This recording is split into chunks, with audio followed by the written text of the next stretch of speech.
Hey everyone, so in this episode we're going to be looking at the Imperial Fighter Squadrons expansion pack, and it's going to take me a bit to open this. So what I'm going to do is open it all, I'm going to build all of the squadrons, and then we're going to take a look at all of the cards and models once I've done that. So, jump cut. That took a bit of time, but I'm back now. We're going to have a look at these. So first up we're going to have a look at TIE Fighters, just like in the core set. They come unpainted. Yeah, that's what the TIE Fighters look like. They look like TIE Fighters. The named pilot in this is Mauler Mythal, and we'll have a look at him now. So, we've got a normal TIE Fighter squadron that costs 8. We all know what those are. Mauler Mythal, though, he costs 15 points, 3 less than Hull Runner, and I actually think he's better. After you move, each squadron engaged with you suffers 1 damage. So you make a squadron command, move this guy as far as you can into the middle of enemy squadrons, and they all receive a damage. That is quite mean. Then we've got the TIE Advanced Squadrons. Where are you, Vader? There he is. Yeah, we've got the TIE Advanced. Little Diddy models there. It's going to be an arse ache when I come to paint all these, but when it's on full health, Darth Vader's face gets obscured, which I find quite funny. But whatever, you can only fit so much on the base. Let's have a look at this. So, TIE Advanced Squadrons are 12 points as standard, and they have escort. Squadrons you are engaged with cannot attack squadrons that lack escort unless performing a counter attack. So what that means is, if a TIE Advanced squadron like this is with your TIE Fighters, for instance, which don't have escort, the enemy has to attack the TIE Advanced squadron first. So it's like a bodyguard basically.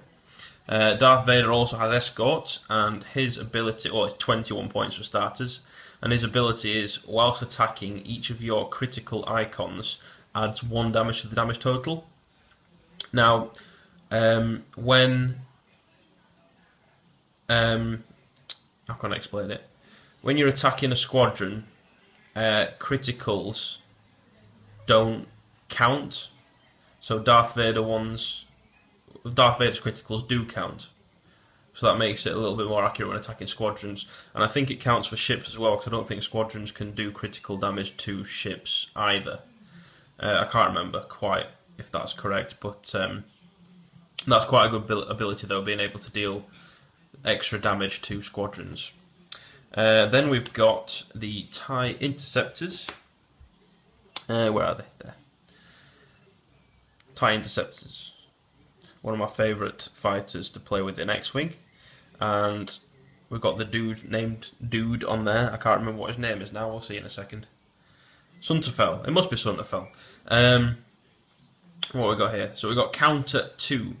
After a squadron performs a non-counter attack against you, so a normal attack, you may attack that squadron with an anti-squadron armament of 2 blue dice, hence counter 2, even if you are destroyed.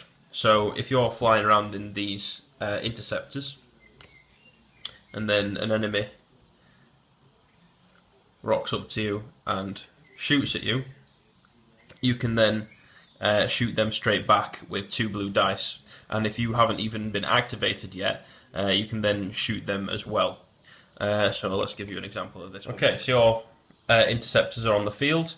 An enemy ship rocks up to you and activates and shoots you. TIE Fighters roll 3 dice, so let's roll 3 dice. What have we got there? We've got a hit, and an accuracy. We'll ignore the accuracy. So that's 2 damage, so Sunterfell takes 2 damage here.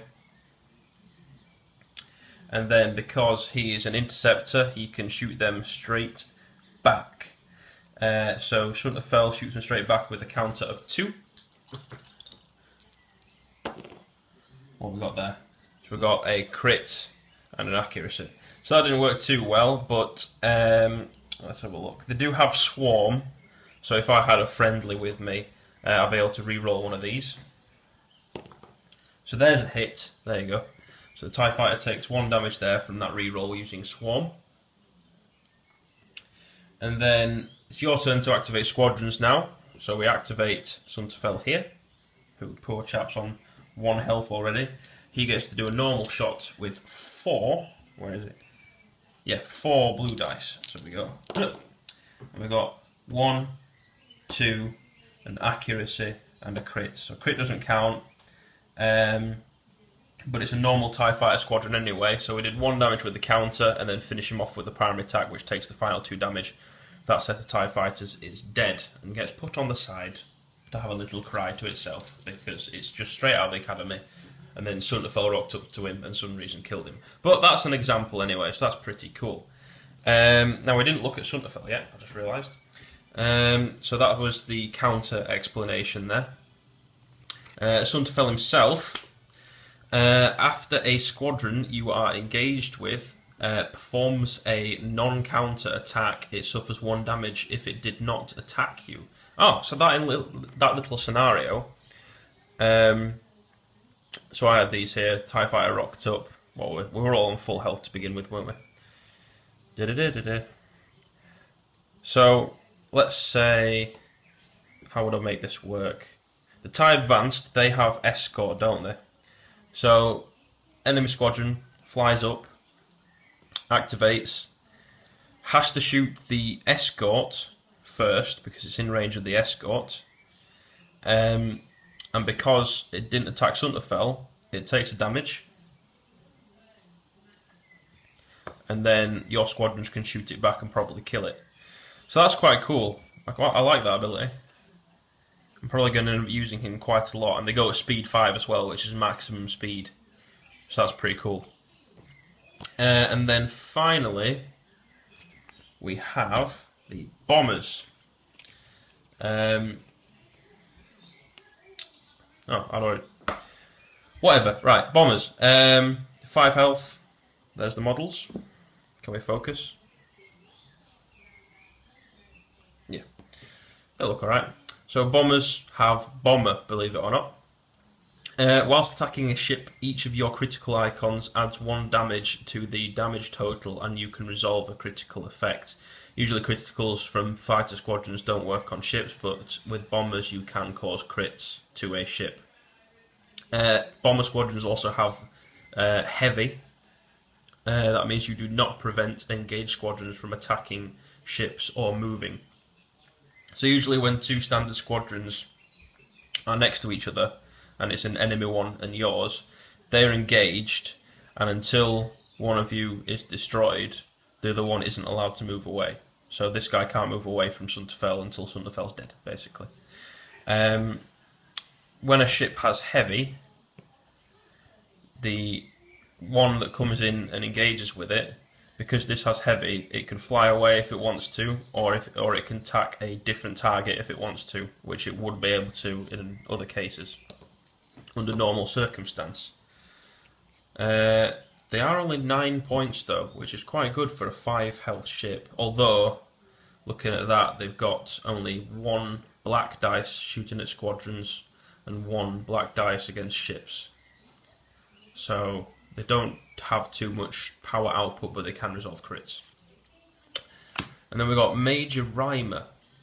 Friendly squadrons at distance 1 can attack enemy ships at close to medium range using all dice in their battery armament. Holy shit! Pardon my French. So I've got, where is it? Major Rhymer's here, and Major Rhymer's there, and you've got a friendly ship there, and a friendly ship there, or whatever, and then you've got the enemy ship right smack bang in front of you. So Major Rhymer's ability, you can attack enemy ships at close to medium range using all dice in their battery armament. Does that mean... I might be thinking wrong. Oh no, it's squadrons, isn't it? I don't know what that means. When would that be useful? All dice in the battery armament. Does that mean if you're obstructed, you can use full dice instead of having one cancelled out because of the obstruction? I don't know. Comment below. Someone explain that to me. I'm not sure about that one. I'm sure I'll learn tomorrow when I go and play with Keith. Keith 3 of Aids Wilson in X-Wing, as we call him. Right, that was the squadron pack, guys. So it comes with 2 of each, and it comes with 6 brace tokens for all your named pilots and 2 scatters for the named pilots as well. That's quite a nice little set. It's going to be an arse ache to paint them. So that's it for the box openings today, guys, and I will see you when I have something interesting to show you next time.